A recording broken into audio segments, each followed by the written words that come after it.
Alin niya? Alex? Hindi mo sabihin buhay siya? Hoy! Hoy, sandali lang naman! Tatalikod ka na naman!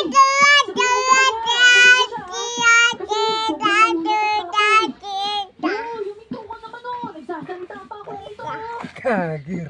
Oo, sige. Total, Ah, galing mo naman gaano siya eh. kaya?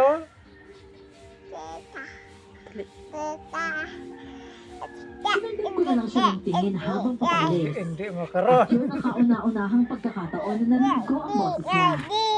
Sa totoo lang, pamilyar yun sa akin.